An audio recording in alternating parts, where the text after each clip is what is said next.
जय हिंद दोस्तों। कैसे हैं आप सब। उम्मीद करती हूँ आप लोग स्वस्थ होंगे, मस्त होंगे, अपनी तैयारी को बेहतर बना रहे होंगे। तो जैसा कि हमने आप सबसे वादा किया था, आप सबसे प्रॉमिस किया था कि हम संविधान के इस सीरीज़ में आर्टिकल सीरीज को कंप्लीट करेंगे। लास्ट वीडियो में हमने आर्टिकल देखे थे जो 1 से 4 तक थे, जो भाग 1 का पार्ट थे, और वो संबंधित थे भारत राज्यों का संघ होगा।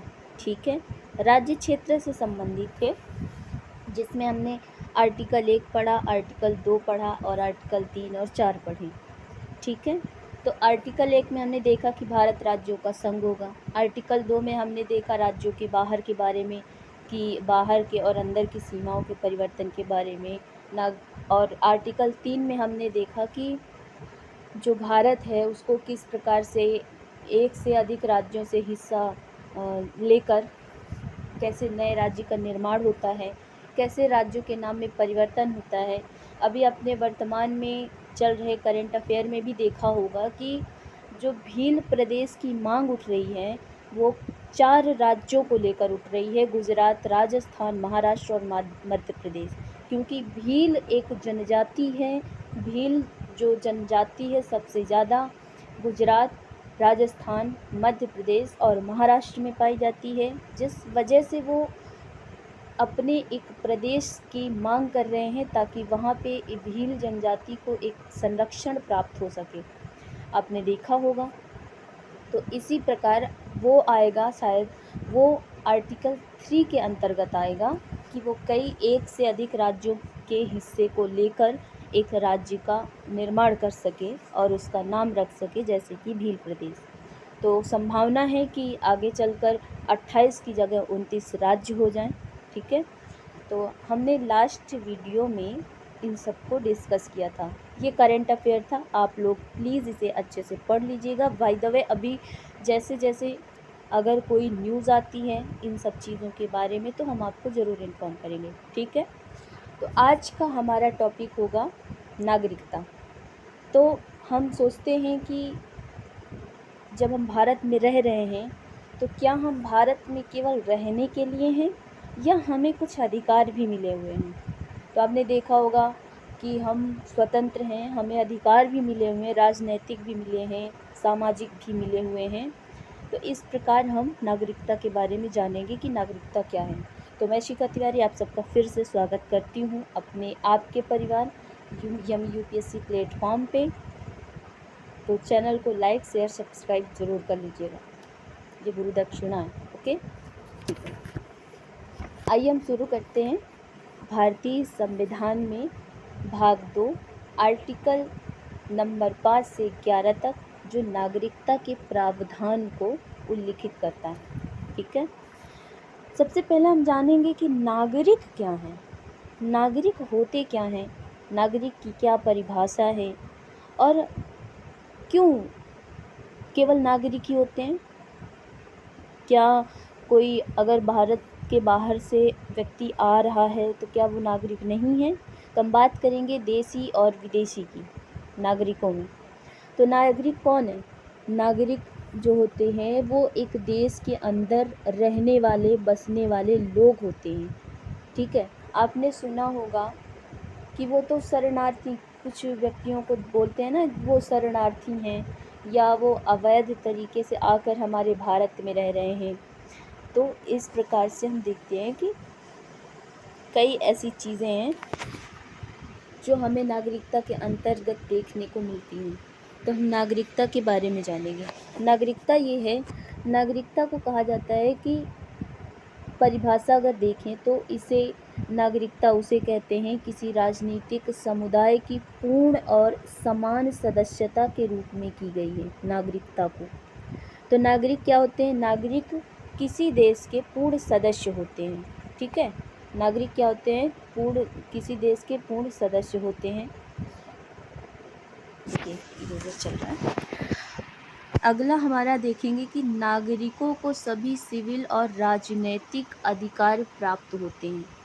सिविल और राजनैतिक, सिविल का मतलब होता है कि किसी भी आप जॉब को ले लीजिए, गवर्नमेंट जॉब है या फिर अन्य सिविल कार्यवाहियाँ जैसे कि कोर्ट, जैसे हम लोग जाते हैं ना, आर्टिकल आर्टिकल क्या है, आर्टिकल 226 के तहत, सॉरी, आर्टिकल 226 के तहत हम जाते हैं कहाँ पे, हाई कोर्ट में। ठीक है। तो ये जैसे कि हमारा अधिकार है कि हम कोर्ट में अपने मौलिक अधिकारों के लिए जा सकते हैं कोर्ट, तो इन्हीं सब पे बातें होती हैं। तो ये होती है सिविल कार्यवाही।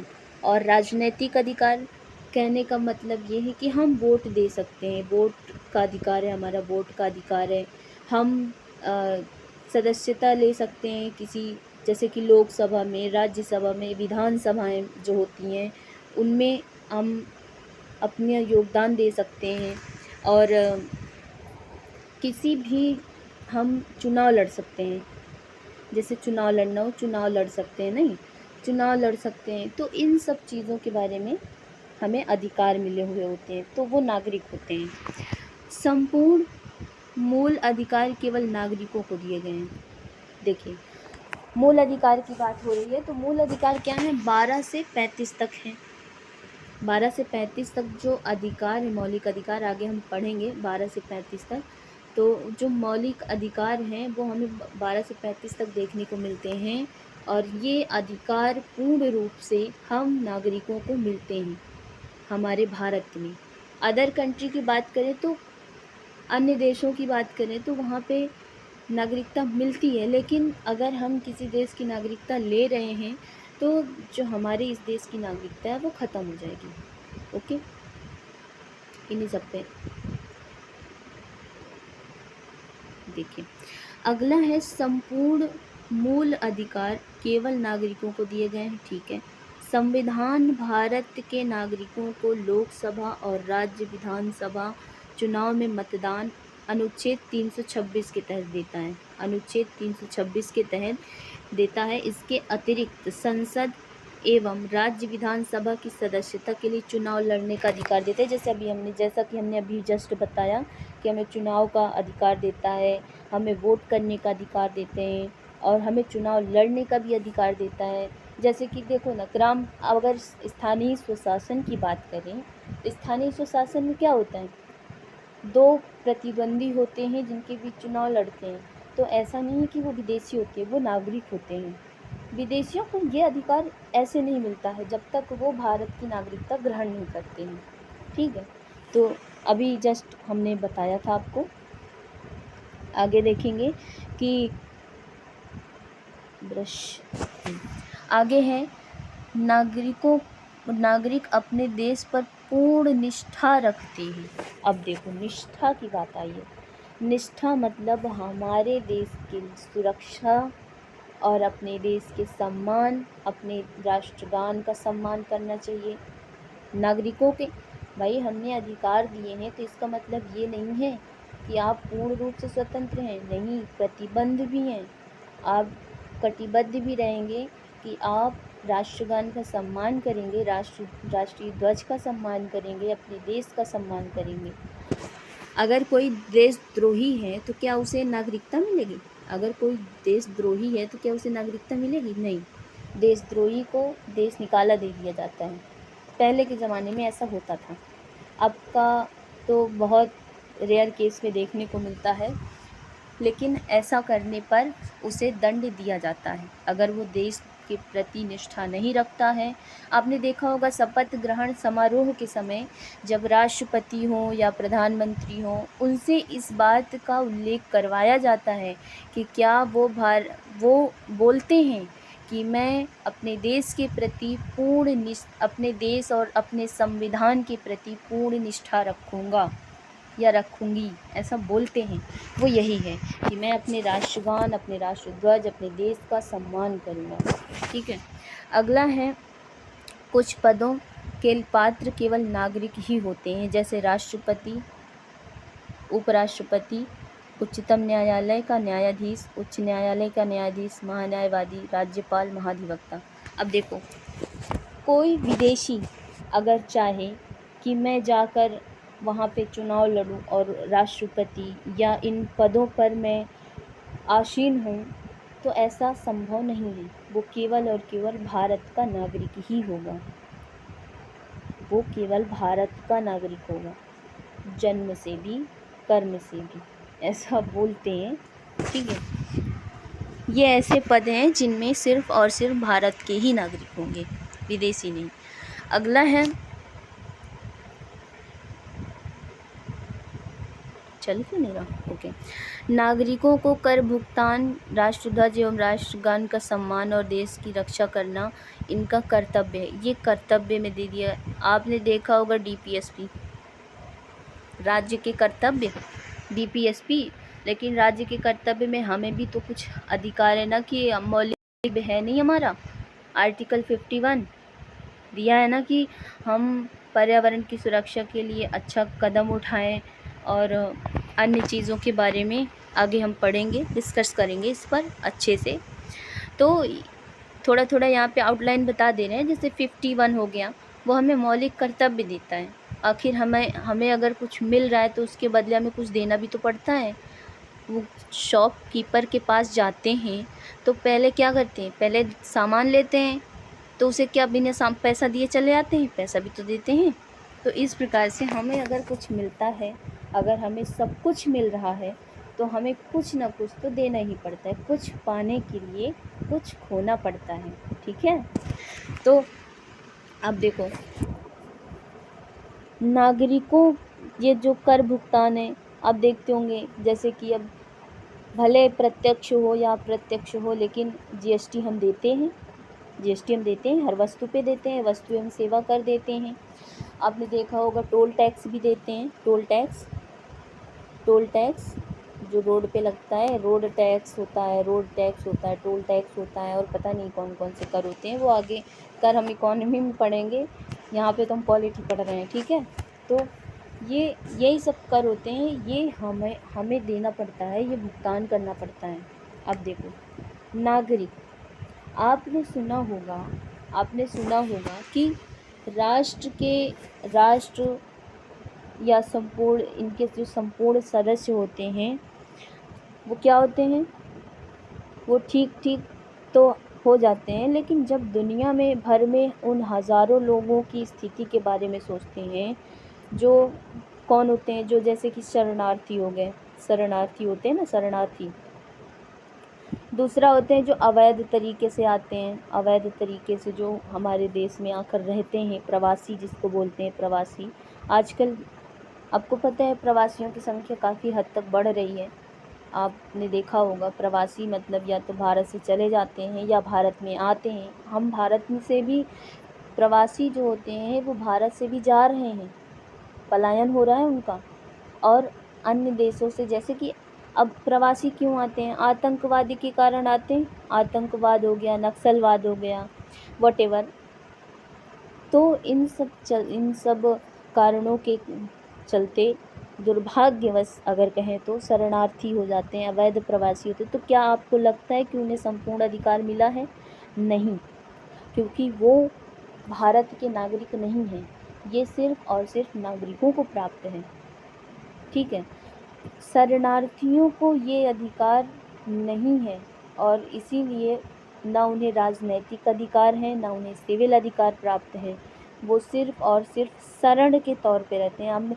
हम बोलते हैं ना कि हम किसी की शरण में, आप भगवान की शरण में जाते हैं, हिंदू में ऐसा माना जाता है, हम भगवान की शरण में जाते हैं, हम किसी मंदिर की शरण में जाते हैं या गुरु की शरण में जाते हैं। तो इस प्रकार से क्या है, भारत में जो बाहर से कुछ लोग आते हैं वो शरण के तौर पे आते हैं, शरण लेने, उन्हीं को शरणार्थी बोलते हैं। ठीक है, मजबूरी के कारण उन्हें कोई अपनी राष्ट्र की सदस्यता देने के लिए तैयार नहीं होता। जो वो लोग हैं उन्हें कोई भी राष्ट्र नागरिकता देने के लिए तैयार नहीं होता। ऐसे लोगों को कोई राष्ट्र अधिकार की गारंटी भी नहीं देता। आमतौर पर जैसे कि असुरक्षित हालत, आमतौर पर ये लोग क्या करते हैं, असुरक्षित महसूस करते हैं और असुरक्षित होते हैं। इनके लिए काफ़ी खतरे भी होते हैं। आपने देखा होगा जैसे कि मध्य पूर्व जो भाग है अपने विश्व का जो मध्य पूर्व भाग है, वहाँ से क्या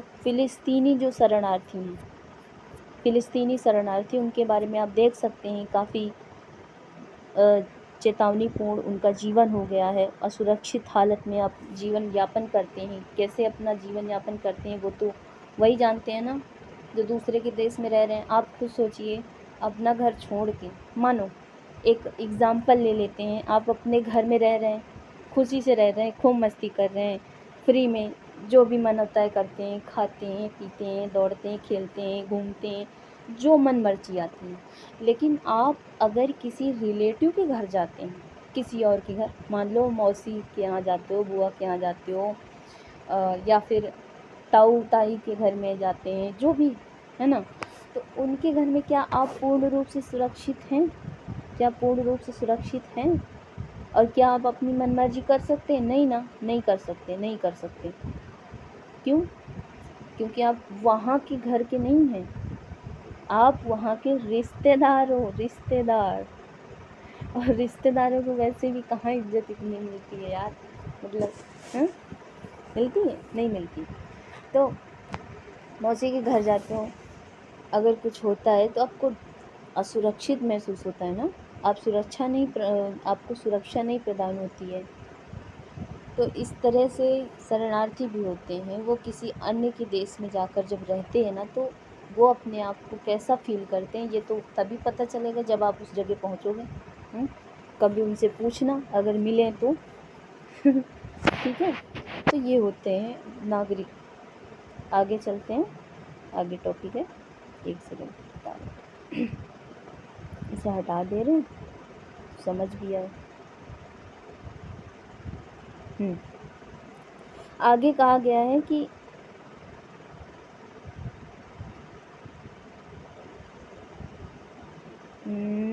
एक सेकेंड, आगे है कि अब देखो नागरिकता होती कितने प्रकार की है, नागरिक होते कितने टाइप के हैं, ये भी बता दे रहे हैं। नागरिक कितने प्रकार के होते हैं, तो यहाँ पे यही बताया गया है कि जैसे कि अन्य देशीय नागरिक, अन्य देशीय में भी दो टाइप होते हैं, एक तो मित्र और एक शत्रु। मित्र कौन होते हैं?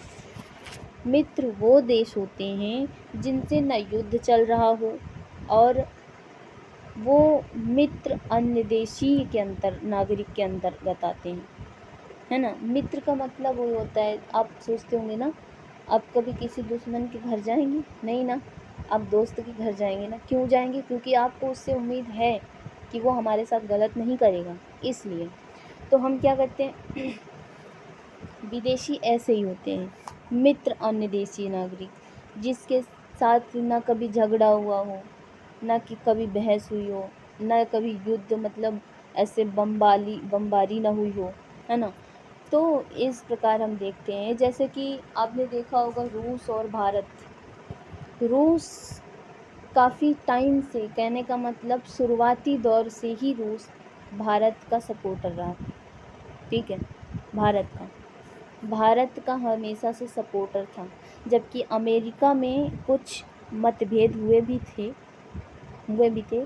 और ऐसा नहीं है कि मन मुटाव ना चल रहा हो, लेकिन एक राजनीतिक आधार देखें तो जो संबंध होते हैं वो कैसे होते हैं, या तो राजनीतिक होते हैं, सांस्कृतिक होते हैं, सामाजिक संबंध होते हैं। तो जो इन सब संबंधों की वजह से वो क्या होती है, कटिबंध होती। कटिबंध का मतलब वो होता है, कटिबंध की एक ट्रीटी होती है, कहने का मतलब एक समझौता होता है, और उस समझौते के तहत कोई भी उसका उल्लंघन नहीं कर सकता, है ना। तो ऐसे ही हम मित्र देश की परिभाषा करते हैं कि जिससे हमारा कभी झगड़ा ना हुआ। जैसे कि एग्ज़ाम्पल आप बेस्ट ले सकते हैं, हमारा रूस ले सकते हैं। और मित्र ये हो गए, और शत्रु, अन्य शत्रु नागरिक, जैसे कि जिस देश से युद्ध चल रहा हो। फॉर एग्ज़ाम्पल पाकिस्तान, आप पाकिस्तान को देख ही रहे हैं, आए दिन जब देखो तब बमबारी करता रहता है, सीज़ फायर करता है, और क्या कहता है कि पूरा कश्मीर उनका है, जबकि और जो लाइन है, पीओके लाइन है, जो सर क्रीक लाइन है, उसको क्या कहता है, वो उसको मानता ही नहीं है। वो बोलता है नहीं ये गलत है, वो उस चीज़ को मानता ही नहीं है। चाइना को देखो, चाइना को देखो, एलओसी, एलओसी जो एलओसी लाइन है, वो भी बोलता है उसको कि मैं इसको मानता ही नहीं हूँ। तो क्या हो रहा है, युद्ध चल रहा है। तो क्या आप चाइना के लोगों को कभी नागरिकता देंगे भारत में? नहीं, नहीं देंगे, क्योंकि वो शत्रु हैं। और ये बताओ, शत्रु से कोई मित्रता भी करता है क्या? कभी नहीं।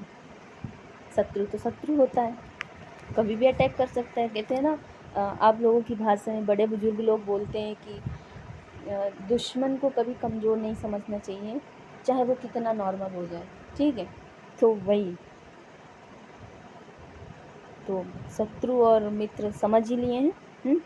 तो अन्य देशीय या विदेशी नागरिकों को भारत के संविधान में वर्णित कुछ मूल अधिकार प्राप्त हैं, कुछ मूल अधिकार। आगे चलते हैं, राज्य विहीन व्यक्ति। यहाँ पे बात आती है राज्य विहीन व्यक्ति। राज्य विहीन व्यक्ति वे अवैध अप्रवासी तथा उनके बच्चे जिनके पास कोई दस्तावेज नहीं है यह सिद्ध करने का कि वह किस देश के नागरिक हैं। अब देखो, राज्य विहीन, सपोज अगर मान लो कि पाकिस्तान के कुछ लोग पाकिस्तान से निकाल दिए गए हैं, क्या देशद्रोही बना दें, देशद्रोही बनाकर उन्हें निकाल दें, है ना। और वो क्या है, भारत के भी नागरिक नहीं है और वो किसी अन्य देश के भी नागरिक नहीं है, तो इन्हें बोलते हैं राज्य विहीन। मतलब न घर का न घाट का, वो कहीं का नहीं है, उसके पास घर नहीं है रहने को। अब आपके मम्मी पापा अगर आप घर से निकाल दें तो आप क्या कहलाएंगे? घर विहीन कहलाएंगे ना। अगर डायरेक्टली इनडायरेक्टली, वैसे तो अभी कई ऐसे अधिकार बन गए हैं कि लड़की और लड़का एक समान, सबको अपनी अपनी मतलब माता पिता के जो संपत्ति है उसमें हिस्सेदारी मिलती है। लेकिन पहले अगर इनडायरेक्टली हम समझने की कोशिश करें तो वो आप घर विहीन हो जाएंगे। मम्मी पापा आपको निकाल के बाहर कर दें कि हम अब तुम्हारा इस घर में कोई रिश्ता नाता नहीं है, तो वो क्या होते हैं, वो घर विहीन हो जाते हैं। अब वो किसी और देश में जाकर अगर घर ले भी तो कैसे मिल जाएगा जब वहाँ के नागरिक नहीं हैं। तो ये होते हैं राज्य विहीन व्यक्ति, अवैध अप्रवासी। और ना उनके पास कोई दस्तावेज है, ना पासपोर्ट है, ना कोई डॉक्यूमेंट्स है। तो ये क्या होते हैं, पासपोर्ट दस्तावेज नहीं है जो सिद्ध करें। अब सिद्ध करने के लिए भी तो प्रूफ चाहिए कि हाँ हम भारत के नागरिक हैं। यहाँ पे मैं आप लोगों से एक सवाल पूछूंगी, इसका जवाब आप लोग कमेंट बॉक्स में करेंगे, ठीक है। तो ये बताइए कि जो हमारा आधार कार्ड है, आधार कार्ड क्या ये प्रूफ करता है कि हम भारत के नागरिक हैं? और क्या ये आपको नागरिकता प्रदान करता है आधार कार्ड? आप इसका जवाब कहाँ देंगे? कमेंट बॉक्स में देंगे, ऑफलाइन, ऑफलाइन देंगे, समझ रहे हैं? इसका जवाब कहाँ देंगे? कमेंट बॉक्स में, कमेंट बॉक्स में, ऑफलाइन। और सब लोग बताएंगे, जो भी ये वीडियो देखेगा हर कोई कमेंट करेगा। तो बताइए, आधार कार्ड क्या आपकी नागरिकता को प्रूफ करता है? क्या वो एक दस्तावेज है जिससे आप जो है प्रूफ कर सकते हैं कि नहीं हम भारत के नागरिक हैं? ठीक है। और इससे संबंधित सवाल का जवाब देने के बाद अगर कोई सवाल हो तो उसको भी आप कमेंट बॉक्स में ज़रूर लिखिएगा। चलिए आगे चलते हैं। शरणार्थी, शरणार्थी के बारे में हमने आपको बता ही दिया है। किसी देश में धर्म, जाति, भाषा, नस्ल, राष्ट्रीयता या किसी विशेष विचारधारा से पीड़ित व्यक्ति यदि भारत में आए हों तो वे शरणार्थी की श्रेणी में आते हैं। अब दलाई लामा को ही ले लीजिए, ये देखो दलाई लामा क्या थे? दलाई लामा लंबा तिब्बत छोड़कर भारत आए थे। वे भी भारत के लिए शरणार्थी थे। हाँ, वो क्या थे? भारत के लिए शरणार्थी थे। आपने संप्रदायवाद देखा ही होगा, धर्म के बीच झगड़ा होता है तो कई कई ऐसे लोग होते हैं। सबसे ज़्यादा शरणार्थियों में महिलाएं एवं बच्चों की समस्याएं ज़्यादा उत्पन्न होती हैं, क्योंकि उनके लिए कोई अधिकार नहीं होते हैं। वो एक कमज़ोर वर्ग से आते हैं, जिसे बोलते हैं दलित, जिसे संविधान में एक तरह से डिफाइन नहीं किया गया है, लेकिन फिर भी पिछड़ा वर्ग के नाम से कुछ बातें कही गई हैं। ठीक है, तो ये होते हैं शरणार्थी। जैसे कि दलाई लामा ले लीजिए, आप फ़िलिस्तीनी में देख ही रहे हैं, और म्यांमार से भी देखते होंगे आप रोहिंग्या आक्रमण या रोहिंग्या जो शरणार्थी हैं वो भी काफ़ी ज़्यादा चर्चित रहते हैं, आपने देखा होगा। ठीक है, अगला भाग 2 है। ये होते हैं। अब देखो भाग 2 में क्या क्या दिया था ये तो आपने देख ही लिया, लेकिन अनुच्छेद के बारे में आगे हम देखते हैं। भाग 2 में अनुच्छेद 5 से 11 नागरिकता का प्रावधान करता है। तो अनुच्छेद 5 में क्या है? अधिवास के आधार पर नागरिकता। अनुच्छेद 5 में अधिवास द्वारा नागरिकता प्रदान करने का प्रबंध किया गया है, जो निम्न 3 शर्तों में से एक शर्त यदि पूरी करता हो तो उस व्यक्ति को अधिवास के आधार पर नागरिकता मिलेगी। ठीक है, अधिवास का मतलब रहने के लिए। पहला ये कि संविधान प्रारंभ पर उस व्यक्ति का जन्म हुआ हो। संविधान कब लागू हुआ था? 1950 1950 26 नवंबर 1950 पहला संविधान दिवस कब मनाया गया है? इसका जवाब आप कमेंट बॉक्स में करेंगे। ठीक है, पहला संविधान दिवस कब मनाया गया, इसका जवाब आप कमेंट बॉक्स में करेंगे। जिसका जवाब सही होगा उसको चॉकलेट मिलेगी, जिसका जवाब सही नहीं होगा उसको अगली वीडियो में उस सवाल का जवाब मिल जाएगा। ओके, तो ध्यान से आगे देखिए। संविधान प्रारंभ पर उस व्यक्ति का जन्म हुआ हो।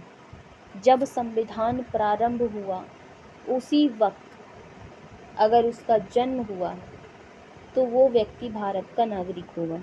उस व्यक्ति के माता संविधान प्रारंभ का मतलब कि 1950 से पहले जिसका जन्म हुआ है और 1950 के बाद जब संविधान लागू हो गया तब उसका जो है वो भारतीय नागरिक होगा।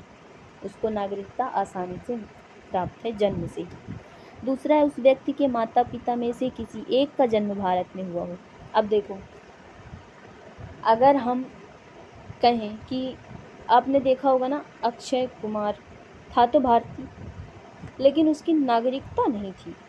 उसको नागरिकता मिली, अभी वर्तमान हाल ही में मिली है। आप देखे होंगे कि जैसे कि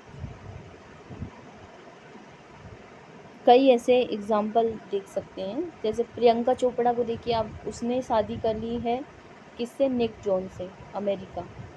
तो अब उसकी नागरिकता, अब उसके जो बच्चे होंगे उसकी माँ जो है वो भारतीय है। उन जो प्रियंका चोपड़ा के बच्चे होंगे उनकी माता जी कहाँ की हैं? भारतीय हैं। तो वो आसानी से ले सकते हैं नागरिकता अगर वो चाहें। ठीक है,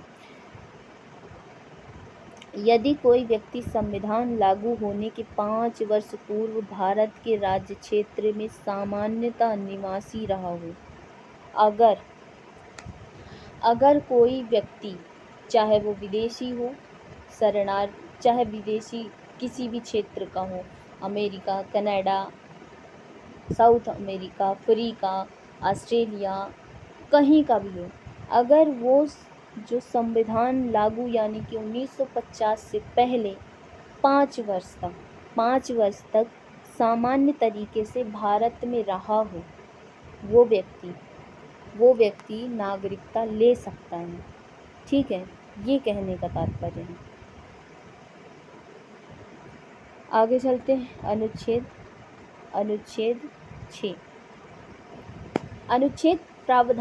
अनुच्छेद 6 जो है प्रावधान करता है भारत में आने वालों की नागरिकता, पाकिस्तान से भारत में आने वालों की नागरिकता।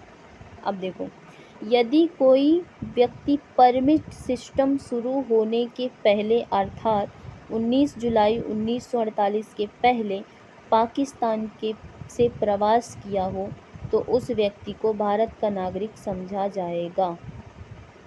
कहने का तात्पर्य है कि यदि परमिट सिस्टम शुरू होने के पहले, यानी कि जो परमिट सिस्टम शुरू होने जा रहा था, अब जैसे मान लो कि आज से 2 दिन बाद परमिट सिस्टम शुरू होने वाला है और आज 19 जुलाई 1948 के पहले पाकिस्तान से प्रवास किया हो, यानी कि पाकिस्तान से कोई व्यक्ति आया हो, तो वो क्या होगा, वो भारत का नागरिक समझा जाएगा।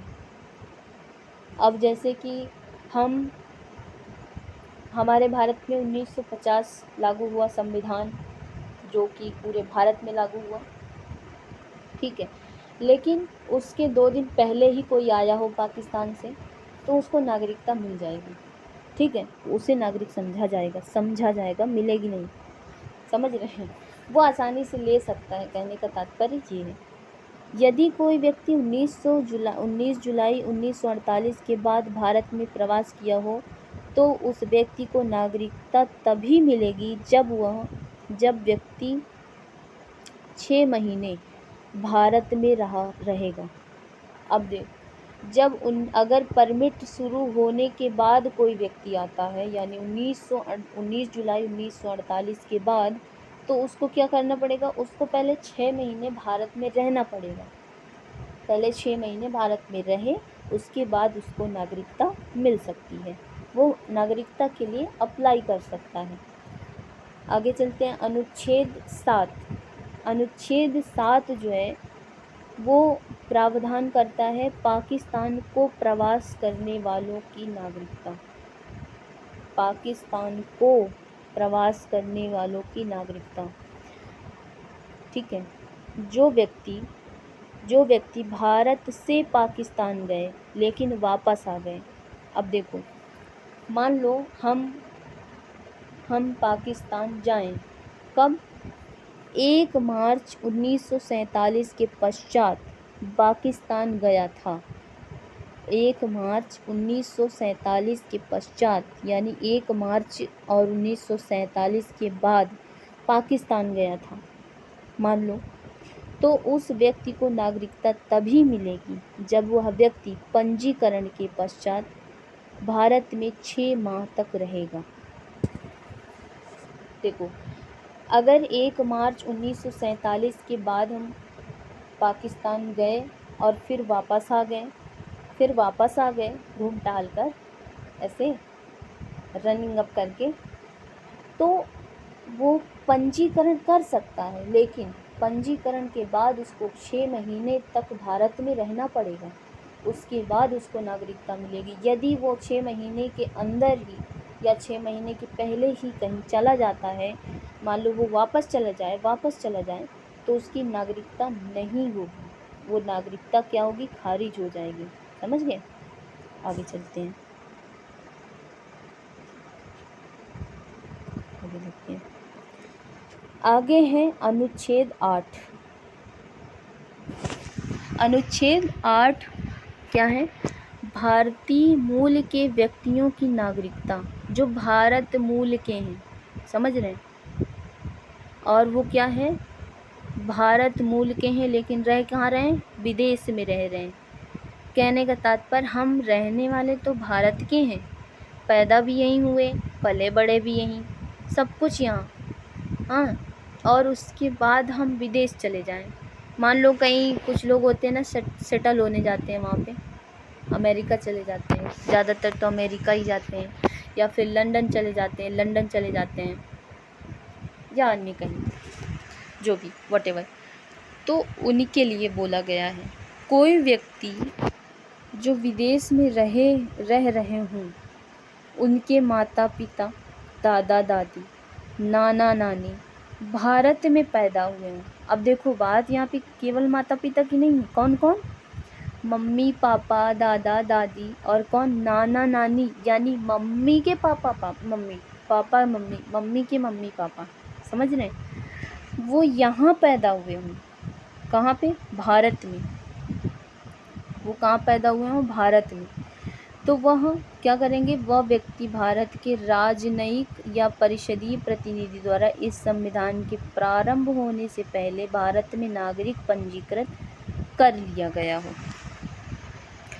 अब यहाँ कहने का तात्पर्य ये है कि एक सेकंड, यदि वह व्यक्ति भारत के राजनयिक परिषदीय प्रतिनिधि द्वारा, राजनयिक मतलब राज्य का जो नायक, परिषद यानी परिषद का, प्रतिनिधि का मतलब जो एक आपने देखा होगा, कभी कभी सुना होगा, प्रतिनिधि लोकतंत्र, हम जिसे अपनी सत्ता देते हैं, जैसे कि कोई नेता, उसके द्वारा इस संविधान के प्रारंभ होने से पहले, वैसे तो यहाँ प्रतिनिधि की जो बात की गई है वो व्यक्ति है, वो व्यक्ति है जो चाहता है कि मुझे नागरिकता मिले, ठीक है, द्वारा इस संविधान के प्रारंभ से पहले या बाद में, पहले या बाद में इस संविधान के यानी 1950 के पहले या 1950 के बाद में नागरिक पंजीकृत कर लिया गया हो। अगर वो 1950 के पहले नागरिकता के लिए पंजीकृत, नागरिकता नहीं मिली लेकिन पंजीकृत हुआ है, और या फिर 1950 के बाद पंजीकृत हुआ है, तो वो इस भारत का नागरिक हो सकता है। समझ गए? किस आधार पर? मम्मी पापा, आपने देखा ना, मम्मी पापा, दादा दादी, नाना नानी, इन तीनों के आधार पर। वो अपने आधार पे नहीं ले सकता, लेकिन वो इनके आधार पे ले सकता है कि उसके मम्मी पापा, नाना नानी, दादा दादी इस देश के निवासी थे। ठीक है, आगे चलते हैं। जो भी इसमें समझ में ना आता हो, आप लोग प्लीज़ कमेंट बॉक्स में कमेंट ज़रूर कर देना, ताकि मैं अगली वीडियो से आपको बेहतर बता सकूं और भी अच्छा। ठीक है। अनुच्छेद 9, अनुच्छेद 9 क्या कहता है? स्वेच्छा से किसी अन्य देश की नागरिकता अर्जित करना। अब देखो, प्रियंका चोपड़ा ने क्या किया? स्वेच्छा यानी अपनी इच्छा से, अपनी इच्छा से उसने विदेश की नागरिकता यानी अमेरिका की नागरिकता ग्रहण कर ली। तो वो क्या होगी? यहाँ की क्या होगी? नागरिकता अपने आप ख़त्म हो जाएगी।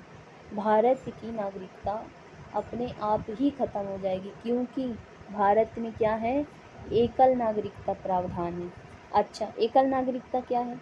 एकल नागरिकता का तात्पर्य यहाँ पे अनुच्छेद जो आर्टिकल 1 है ना, वो एकल नागरिकता की सही पूछो तो बात करता है कि अगर कोई व्यक्ति भारत की नागरिकता लिए है और वह स्वेच्छा से, अपनी इच्छा से भारत के बजाय किसी अन्य देश की नागरिकता ग्रहण करता है, तो भारत की क्या होगी? नागरिकता ख़त्म हो जाएगी। ठीक है। अब एकल नागरिकता के बारे में थोड़ा समझ लेते हैं, अनुच्छेद 9 के बारे में अच्छे से। तो एकल नागरिकता का जो प्रावधान है वो कहाँ कहाँ पे है? वो भारत में है।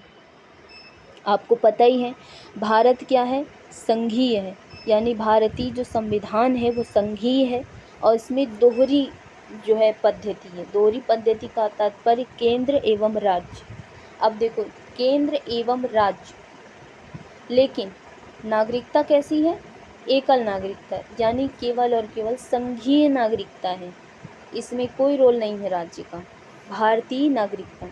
तो यहाँ पे क्या होता है? यहाँ पे राज्यों के लिए कोई अलग से पृथक नागरिकता की कोई व्यवस्था नहीं है। और अन्य संघीय राज्यों, जैसे कि अब देखो अमेरिका देख लीजिए आप, फॉर एग्ज़ाम्पल अमेरिका में क्या है? नागरिकता एक तो संघ की भी है और एक राज्य की भी है, तो वहाँ पे क्या है? दोहरी नागरिकता है। ऑस्ट्रेलिया में आपने देखा होगा, वहाँ भी दोहरी नागरिकता है। आप खुद सोचो, अब दोहरी नागरिकता और एकल नागरिकता के फ़ायदे क्या हैं? दोहरी नागरिकता में संघर्ष बढ़ेगा, दोहरी नागरिकता में संघर्ष बढ़ेगा, यानी कि वहाँ पे भेदभाव का प्रादुर्भाव कहते हैं, प्रादुर्भाव होगा, उत्पन्न होगा, भेदभाव होगा, वहाँ पे अधिकारों में भी होगा, लोगों में भी होगा, समाज में होगा, राजनैतिक में भी होगा, सांस्कृतिक भेदभाव भी होगा, कई तरह के ऐसे भेदभाव हैं जो होंगे और हिंसा बढ़ेगी। एकल नागरिकता में एकल नागरिकता में ऐसा कोई प्रावधान नहीं है। एकल मतलब होता है एक समान, सबको एक साथ देखना। भारत में विविधता बहुत है। विविधता, अलग जाति, अलग बोली भाषा, कई भाषाएं हैं, कई जनजातियां हैं, कई कैसे तरीके के लोग हैं, कई लोगों का खान पान अलग है, कई लोगों का रहन सहन और भौगोलिक क्षेत्र की विविधता भी है, राजनीतिक विविधता भी है। तो इन सब चीज़ों के चलते यहाँ पे अगर दोहरी नागरिकता लागू कर दी जाए तो बहुत अत्यधिक मात्रा में क्या होगी, हिंसा बढ़ जाएगी, भेदभाव होने लगेंगे। आपने कानून पढ़ा होगा, वो क्या नाम है, नाम भूल रहा है। तो अगर हम दोहरी नागरिकता देते हैं तो भारत में अधिक हिंसा बढ़ेगी, भेदभाव उत्पन्न होगा। ठीक है। तो अमेरिका में क्या है, प्रत्येक व्यक्ति अमेरिका का नागरिक है, लेकिन राज्य विशेष का भी नागरिक है। जो भी वहाँ रहते हैं उन लोगों को। एक बात बताओ, दोहरी नागरिकता में ठीक है, ये तो है, फ़ायदा है ना, कि उसको जो अधिकार हैं वो संघ के भी मिल रहे हैं और राज्य के भी मिल रहे हैं। जो भी कार्य हैं, जैसे कि आप योजनाएं देख लीजिए, योजनाएं चलती हैं, या फिर जो भी कार्य हैं वो जो संघ में हो रहा है वो भी नागरिकों को मिल रहा है, और राज्य में जो हो रहा है वो भी नागरिकों को मिल रहा है। भारत में ऐसा नहीं है। भारत में क्या है ना, भारत में एकल है। एकल मतलब सब समान, सबको एक तरह के जैसे रूल संघ बनाएगा वैसे सबको रूल प्राप्त होंगे। ठीक है। तो हम बात कर रहे थे ना मताधिकार, सार्वजनिक पद जैसे होते हैं, सार्वजनिक पद ये होते हैं, भेदभाव मताधिकार होते हैं, व्यवसाय को लेकर हो सकता है। तो उन समस्याओं को दूर करने के लिए भारत ने क्या किया, भारत ने एकल नागरिकता जो है लाई। ठीक है। आगे देखते हैं, जैसे कि आप देखिए 16 के तहत आपने देखा होगा, जैसे आर्टिकल 16 है। आर्टिकल 16 आगे हम मौलिक अधिकार में डिस्कस करेंगे, फिलहाल यहाँ पे आउटलाइन देख लीजिए। तो क्या व्यवस्था करता है कि जैसे कि नियुक्तियाँ हैं नौकरियों में, विशेष राज्य के लिए, किसी राज्य में विशेष लोगों के लिए नौकरियाँ, उनकी नियुक्तियों को अलग सुविधा मिले। जैसे कि आर्मी में आपने देखा होगा, इंडियन आर्मी में वहाँ पे भेदभाव किया जाता है ना, तो कुछ चीज़ों में बताया गया, कुछ नौकरियों में, नियुक्तियों में अलग सुविधा मिले, अलग सुविधा। ठीक है, सॉरी।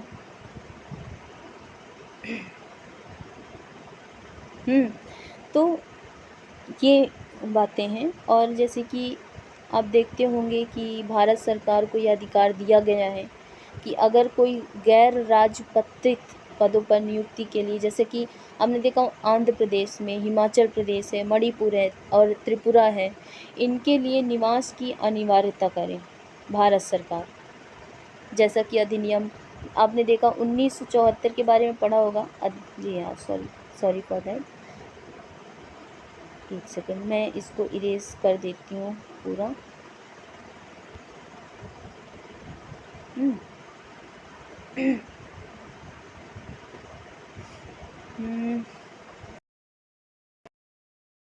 उन्नीस सौ चौहत्तर आपने देखा होगा अधिनियम, जो अधिनियम 1974 में समाप्त हो गया था।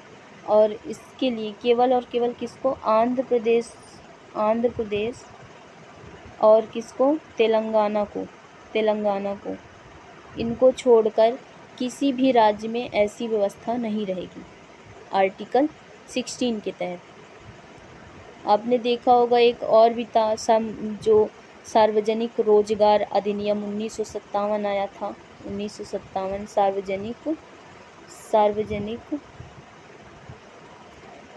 सार्वजनिक अधिनियम था, रोजगार अधिनियम, जो भारत सरकार को अधिकार दिया है, जिसने कि जो बिना राजपत्र के हैं उनकी पदों की नियुक्ति के लिए 4 राज्यों में प्रावधान किया गया था, हिमाचल प्रदेश, मणिपुर और त्रिपुरा आंध्र प्रदेश में। लेकिन फ़िलहाल 2 राज्यों को छोड़कर अब जो क्या है, जो यहाँ पे तो लागू हुआ, लेकिन 1974 में इसे ख़त्म कर दिया गया, इस प्रावधान को, 2 राज्यों को छोड़कर, 2 राज्यों को छोड़कर। एक तो आंध्र प्रदेश से, देखिए तेलंगाना क्या था, हमने बताया था आपको आर्टिकल 3 में कि तेलंगाना आंध्र प्रदेश को काट कर बना हुआ है, एक राज्य है, उसी का भाग था। तो इस व्यवस्था को ख़त्म कर दिया गया 1974 में। जैसे कि आपने देखा होगा कि आर्टिकल 15 भी ये प्रावधान करता है कि धर्म, जाति, लिंग, जन्म स्थान और निवास के आधार पर भेदभाव करने पर प्रतिबंध लगाता है, आर्टिकल 15 ना। तो इसका क्या अर्थ है? इसका अर्थ है कि निवास के आधार पर राज्य किसी को विशेष सुविधा दे सकता है, निवास के आधार पर, है ना। निवास के आधार पर राज्य किसी को विशेष सुविधा दे सकता है जो संविधान द्वारा दिए गए अधिकारों के सीमा क्षेत्र में आने वाला मामला ना हो। संविधान द्वारा दिए गए अधिकारों के सीमा क्षेत्र में आने वाला मामला ना हो। जैसे कि आपने देखा होगा, राज्य अपने निवासियों के लिए क्या करता है, शिक्षा में क्या करता है, छूट प्रदान करता है। राज्य अपने निवासियों के लिए क्या करता है, शिक्षा में क्या प्रदान करता है, छूट प्रदान करता है। और सुरक्षा में जैसे कि देता है, अधिकारों की सीमा में, है ना। तो इस प्रकार से कई ऐसे प्रावधान हैं जो आर्टिकल 15 के तहत आगे आते हैं। आगे हम विस्तार से पढ़ेंगे आर्टिकल 15। आर्टिकल 15 हम मौलिक अधिकार में पढ़ेंगे, मौलिक अधिकार के अंतर्गत आ गए, इसको विस्तार से पढ़ेंगे, ठीक है। आगे देखते हैं, गर्मी लग रही है। हम एक एग्ज़ाम्पल और ले लेते हैं, आर्टिकल 19 है, तो उसमें भी आर्टिकल 19 में भी कहा गया कि अनुसूचित जनजाति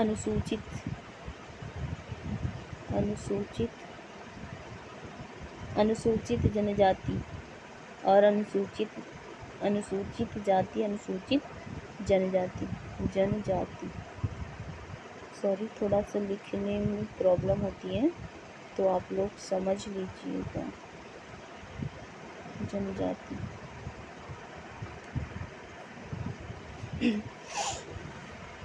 इनके लिए क्या है कि इनके हितों की सुरक्षा के विषय हैं आर्टिकल 19 में। और आपने देखा होगा कि जम्मू कश्मीर भी 2019 में विधायिका के लिए कई अधिकृत थी, जैसे कि जम्मू एवं कश्मीर में क्या है, राज्य के स्थायी निवासी हैं। क्या है ये, राज्य के ये स्थायी निवासी हैं, अस्थायी नहीं है, इनको कोई हटा नहीं सकता, इनको हर तरह का अधिकार प्राप्त है, सिविल भी, राजनीतिक भी, जैसे भी जो जितने अधिकार नॉर्मल नागरिक को है वैसे अधिकार इनको प्राप्त हैं, ठीक है। और राज्य सरकार की सेवा में क्या है, रोजगार प्रदान करेगी, रोजगार ले सकते हैं आप। संपत्ति भी अब तो 371 है, देख लीजिएगा, 370, सॉरी मुझे थोड़ा सा डाउट हो रहा है नहीं। तो कहने का मतलब कि उनको राज्य में संपत्ति का भी अर्जित करने का अधिकार हो गया है, हम संपत्ति खरीद सकते हैं वहाँ पे, चल संपत्ति, अचल संपत्ति। राज्य द्वारा जो छात्रवृत्ति आपने देखा ना, वो जिसको बोलते हैं स्कॉलरशिप,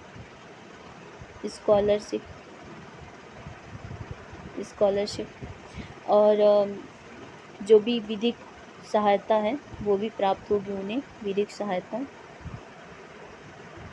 इन्हें प्राप्त होगी, ठीक है। तो आगे चलते हैं हम। जो भी समझ ना आया हो आप लोग प्लीज़ कमेंट बॉक्स में कमेंट कर दीजिएगा, ठीक है। तो ये कहने का तात्पर्य था।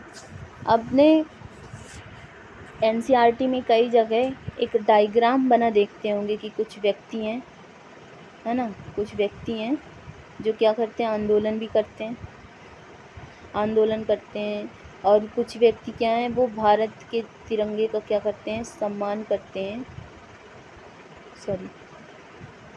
भारत में जो तिरंगा है भारत का, जो भारत का तिरंगा है उसका क्या करते हैं, सम्मान करते हैं, है ना। और ऐसे ही तो ये कौन है, ये नागरिक है। अपने एनसीईआरटी में डायग्राम देखा होगा, मैं उसकी बात कर रही हूँ। और कई ऐसे आंदोलन भी हुए होंगे नागरिकता से संबंधित, जैसे कि चिपको आंदोलन था ना, चिपको आंदोलन, महिलाओं के द्वारा जो पेड़ पर्यावरण को बचाना था, चिपको आंदोलन। ये नागरिक ही तो हैं अपने देश के, जो अपने अधिकारों का जो है प्रयोग कर रहे हैं शांतिपूर्ण आंदोलन के तहत। ठीक है, तो आज के लिए इतना ही। जो आर्टिकल हमारा आगे आ रहे हैं 10, 11, 12 तक जो, ठीक है। तो आगे और भी बहुत कुछ है जिसमें हम डिस्कस करेंगे। आगे कुछ शब्दावलियाँ भी हैं नागरिकता में जो हम आप लोगों को बताएंगे।